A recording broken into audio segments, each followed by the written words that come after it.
where I was thinking maybe I tested, maybe I didn't, just feeling like a husk of a person, because I had tied my self-worth in booking a sitcom or booking something. I was certain that I would be, set if I did that.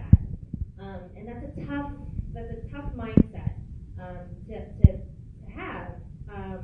At a certain point, I had to dig deep and go, well, what,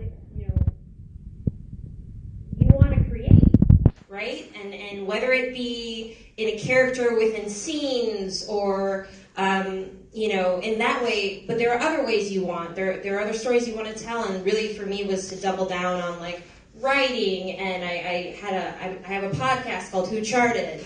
So stupid. I've read it for 6 years, and I catch myself and go, "That's what it's called." We count to the top fives in movies and music. That's the chart part, and then it also sounds like Who Charted. So it's a double meaning.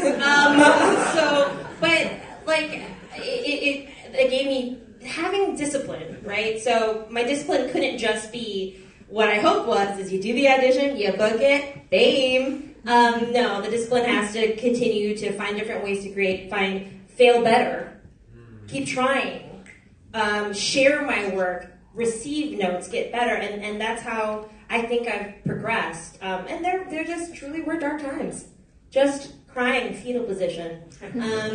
But then there've been a lot of great triumphant moments. So I guess, what was the question again?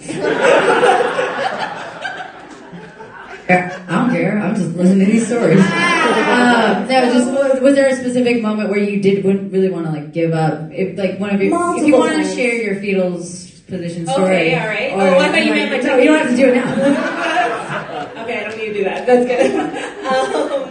No, I mean there's in this job there's a lot of rejection and just being plucky enough to get yourself up again. I think that's really key. For me, oh man, I wish I was that shooting star that got booked the first job and just was catapulted into the stars. But that's not me. I'm a workhorse.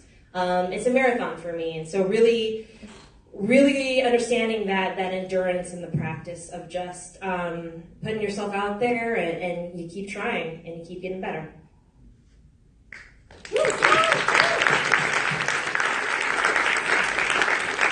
I think for me, quitting has never really been an option in my life. I always just look at things as seeing it through. And life is a journey.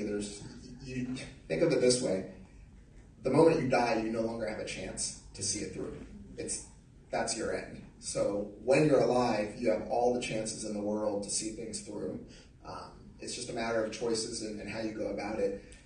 When I think about times that I've had that were difficult, I remember one time, again, I was probably 21 years old, 23 years old. I had this nightclub organization called Legend Entertainment, but the group was a founded DJ group before I was involved. I was sort of the guy that helped bring the business together for them, so the group pre-existed before I was involved in it.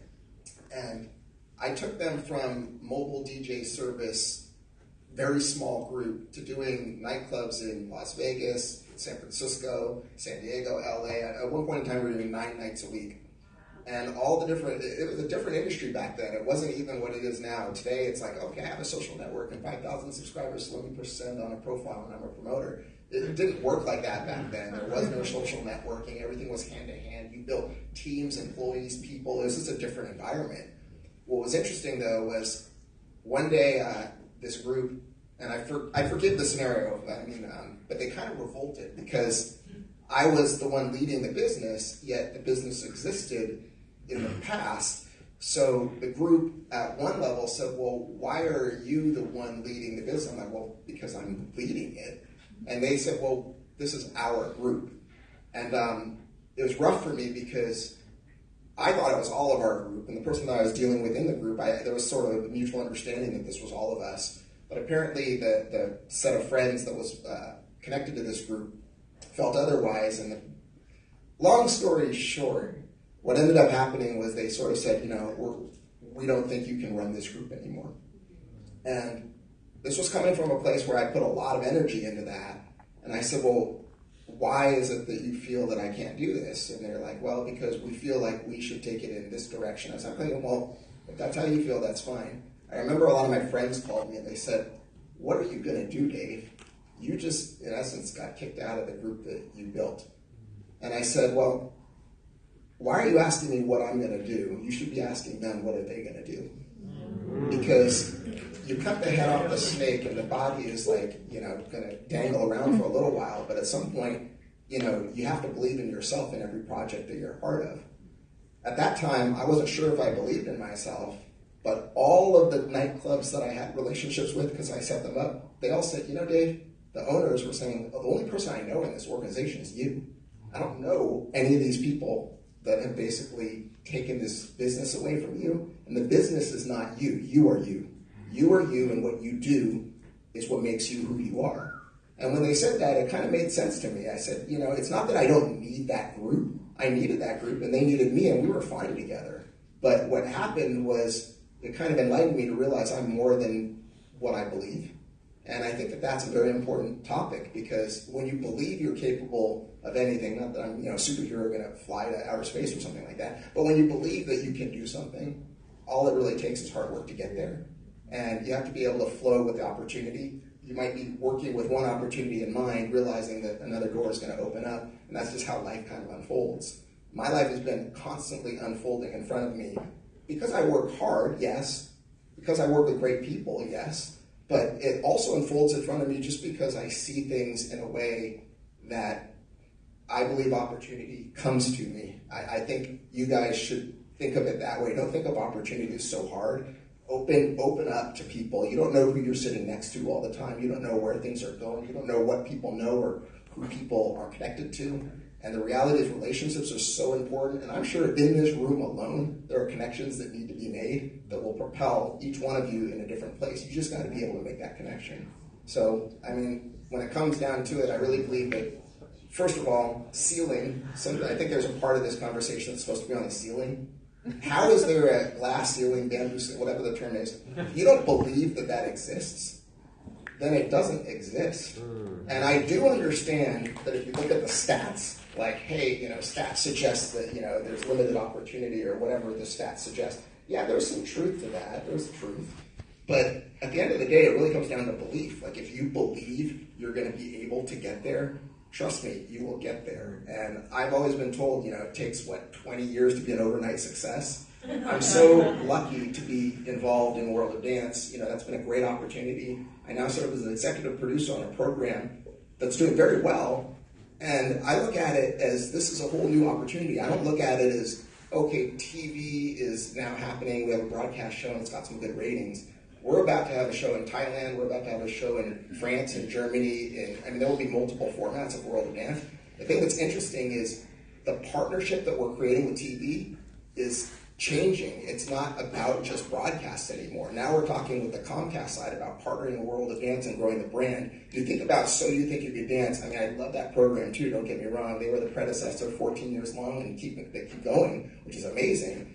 But I feel like where we're going now as an opportunity is that World of Dance can be a franchise brand. It can be a juniors competition. It can be a lifestyle show. It could be a multiple format television shows. It could be studios that are on ground. And the sky's the limit. There is no ceiling. So, my advice to all of you is if you believe there's a ceiling, you're creating a hurdle. If you're creating a hurdle, then you're just making your work harder. So focus on where you want to go and you'll get there.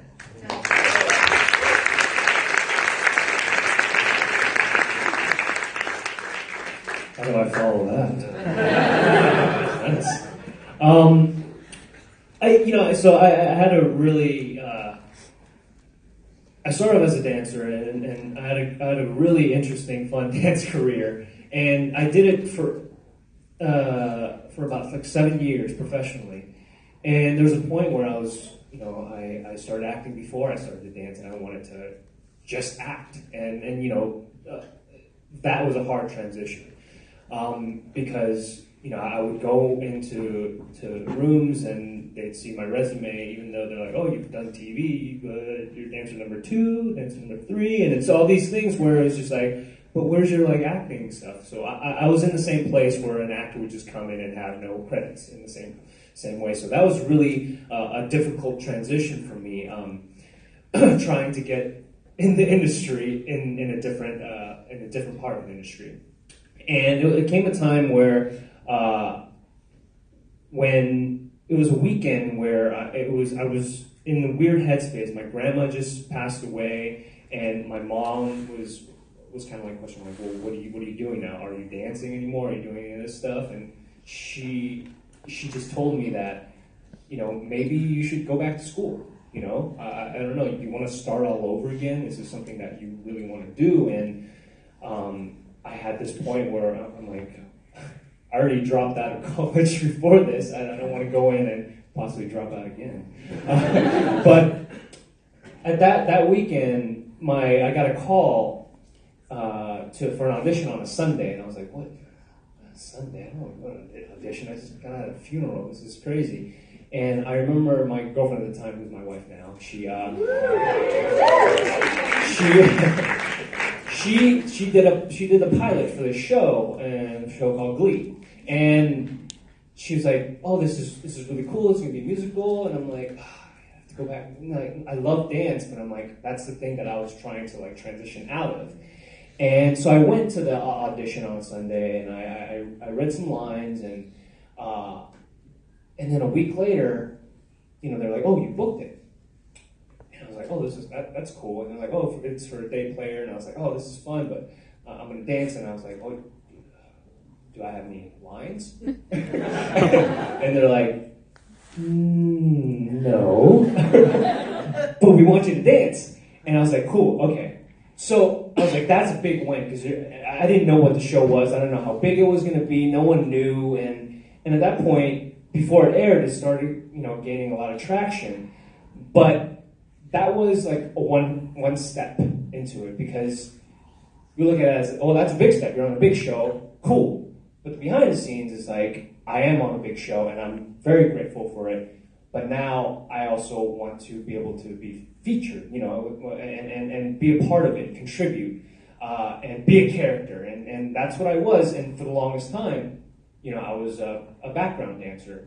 And for me, I was like, okay, there's two ways I can go out of it. I can just be complacent and just go on, or I can try and always see what I can do to gain access to contributing more to the show. So for me, I was making up stories in the background, like trying to do stuff that would create my own story that wasn't written in the scripts.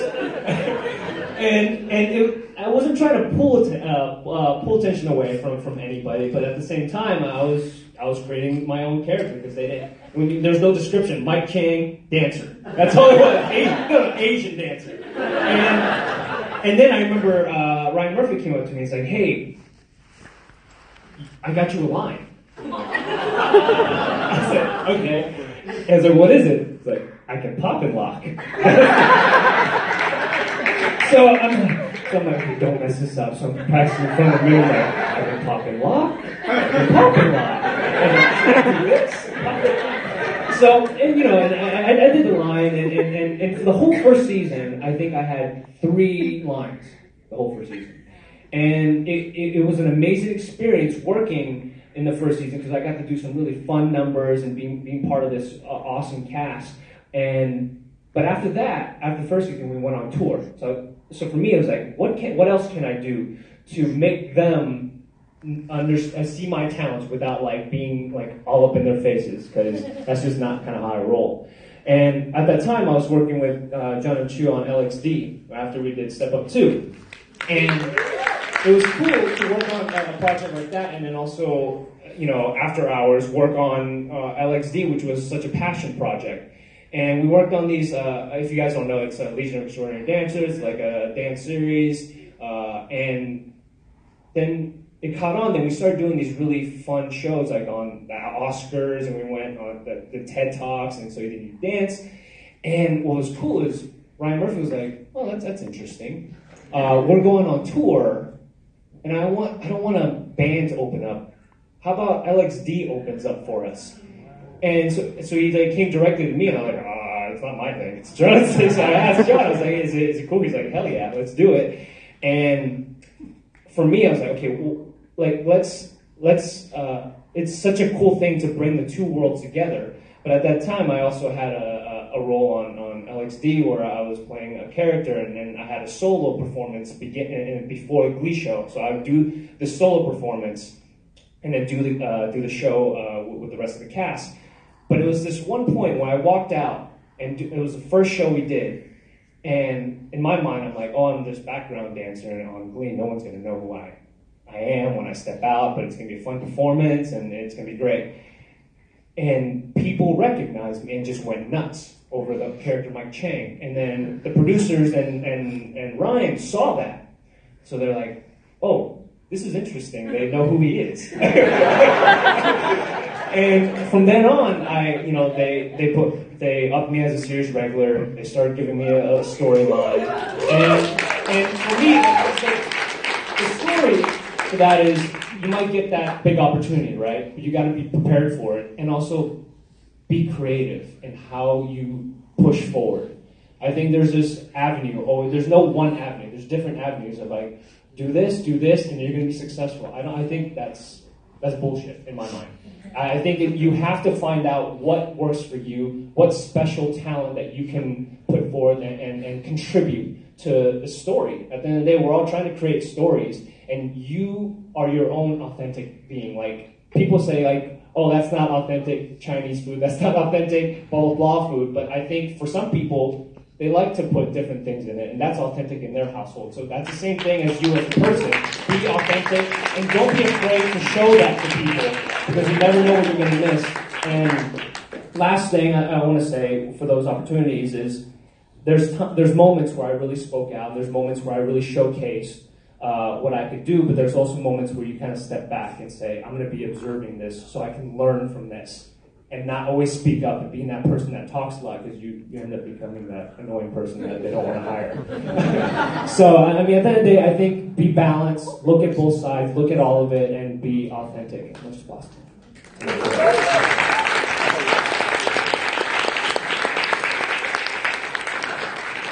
I love you guys. That actually kind of, you already answered the next question, which is what advice would you give the aspiring creatives? So before we move into a Q&A segment, real quick from all of you guys, I do this with all my collaboration staff, volunteers, and all my friends. I've definitely asked all of you, what's the big dream? Because you guys have reached certain levels, and I hope you're all basking in the awesomeness of what you're doing, because we all are right now. I'm curious to know in like a sentence or two what you guys want to be doing, where you want to be at, who you want to work with, something. You know, what would make you happy to do in like 5 years from now? That's also a big question. To me, I want to be able to do what I want to do when I want to do it, and not have to ask permission anymore. So whatever that takes to get there. I mean, I still have to go out there and sell the thing, but to me, the dream is to, when we have a crazy, weird idea that doesn't make any sense, that we can still go make it. So yeah, I guess that's the thing. And by the way, one thing that I've known Dave and Harry for a long time now, and I've seen them, but they work their ass off. They're on the ground every day getting better. Harry, I had this weird, crazy moment because I saw him when he first auditioned for Step Up 2, and he was so eager. And this motherfucker, before that, he was the most booked dancer on television. Like, he had all these commercials. Any dancer you talked to at the time was like, oh, Harry always figures it out. Whatever part it is, he'll book the job. He's in like 18 iPod commercials, different hairstyles, they dress up different ways.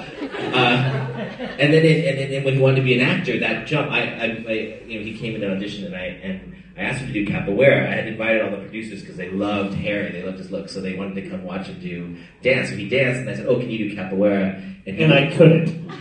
He doesn't know anything about capoeira, but he did it for 7 minutes. I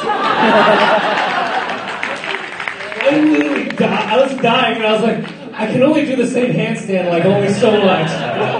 Keep going. I didn't know how much work it was, but it was really good. And then we shot Step Up 2 and all that stuff, and he was a fine actor. You know, he was still in his beginning sort of moments in this, and then Glee, of course. I saw the opportunity where he went from background dancer to featured to fan favorite to all these things, taking over the tour in a lot of ways, and then we had worked together for a little bit, and this summer we shot Crazy Rich Asians, and I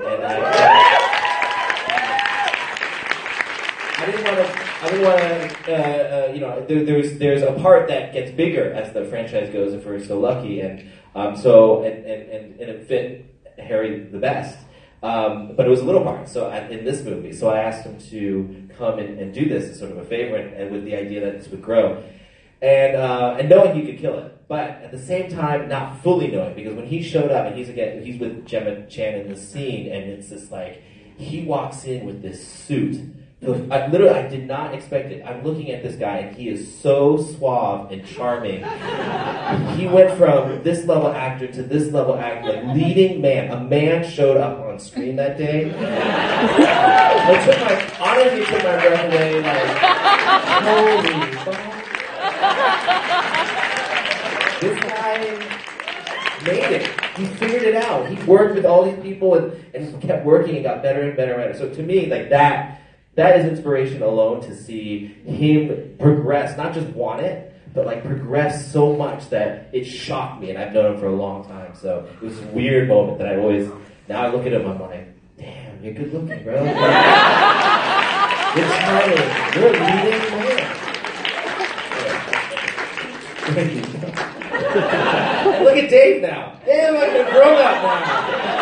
I see him for the dance. He was like dressed down. Anyway, now you're a professional. One day only. All right, so 5 years. Yeah.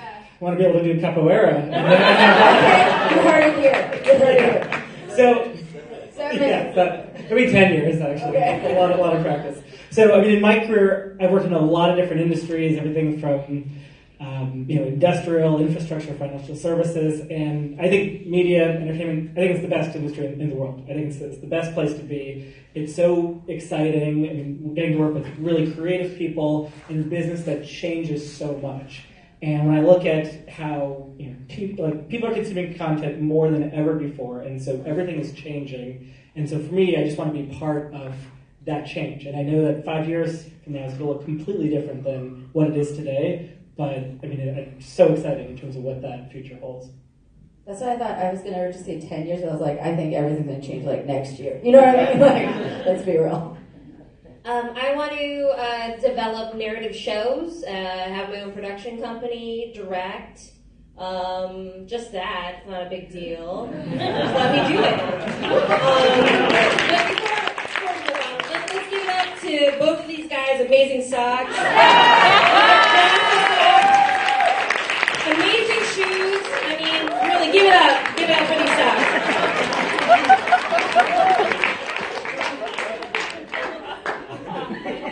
What's that? I think my 5-year plan is an interesting one. It's not motivated by money or anything like that. I've come across an interesting dynamic. World of Dance was built off of a lifestyle brand on the street level. There's a crowd that understands that, responds to that, and respects that.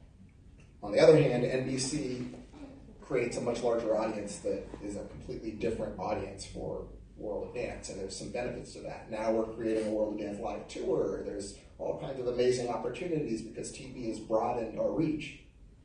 But in the next 5 years, what I really want to try to do is figure out a way to make sure that the World of Dance franchise as a brand, whether it's on the lifestyle community side or on broadcast and wherever those paths lead, that people understand that there's still a common good for everyone, because when you kind of do the big things, the shiny things, a lot of times you lose some authenticity.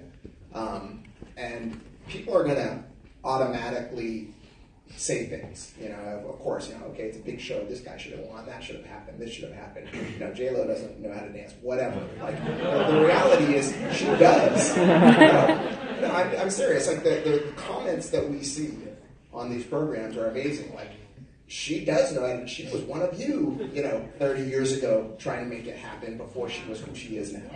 So there's a lot of people, when you read the comment lines, that are saying, like, okay, well, Neo, Derek, and everyone has their opinions.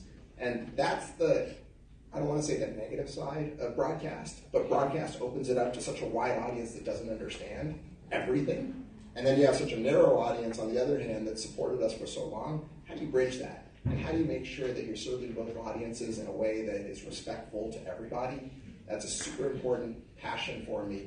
And we haven't figured it out yet, and over the next 5 years, that's pretty much the goal, to make sure that we remain kind of a humble brand, because that's where we started, but that we also exploit the opportunity to make sure that we become, a powerhouse as a franchise brand. And how that all happens, we'll see in 5 years. We will.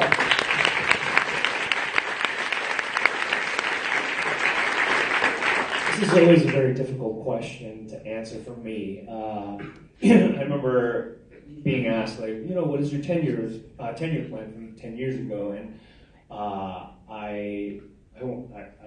my thing was I want to dance for Michael Jackson, and but that was 10, that obviously didn't happen, but and so for me it all changes. I think a year from now it'll completely change, and for me to say what exactly I want to do, I think is very difficult, because 5 years ago, I remember, when I worked with John on Step Up, was it 2007? Yeah. 2007 was 10. We old. So that was 10 years ago, and in my mind, what has happened in that 10 years, I couldn't have even imagined. So I think the key for me was always what is this opportunity now that I have? And what can I do with it now? And from then on, then I can propel and move forward. And hopefully that'll come to, certain things will come to fruition, 5 years from now. And even John, thank you so much for those kind words. I look up to John. I remember when I first met him on Step Up 2, when he was creating all these things, I'm like, how does this guy sleep? When does he sleep? He would come and edit everything. And he would come into the rehearsals, and he was just so hands-on. And I'm like, I didn't know that's what directors do. And then I go on to another project, I'm like, oh yeah, that's not what directors do. He does more than he needs to, and just because he's so passionate. And I think that is what happens when you have passion. That'll lead to those goals that you have. I think it's good when you have those goals to, whether it be an actor, director, or even having a career in finance or building a lifestyle brand. I think all those things are incredibly important, and those are what are you going to do to get there? What are those little things? What relationships are you going to have? What work are you going to put into it? And for me, I look at it. I would have never thought I would be in a movie like Crazy Rich Asians with Warner Brothers movie. You got to think on that aspect. For me, I just think that's a huge thing, to be a part of. And for me to have one thing I want to say about that movie is that I came into it just kind of like the last couple weeks, and I came to play and met everyone. And the coolest thing, and going back to this where we're at right now with the Asian community, is the coolest thing was meeting this cast of Asians that came from completely different places. Because we say Asian American a lot. Obviously, LA, Hollywood, it's all here. But there's Asian British, there's Asian Australians, Asian, Singaporean, Malaysian actors, all over the place. And this movie had that. And it made me realize, I'm there's only a couple Asian Americans in this movie. In my mind, I'm like, I'm not even full Asian American, so I can't even count myself on that. So I thought it was just so cool that once we all can really see what's out there and learn from that, and also kind of come together, I think it's such a huge thing. And never in my would I have thought that would have ever happened. And to see that how much talent is out there, I can't wait to see how much talent is here too, and for Hollywood and the media, just to actually see that. So.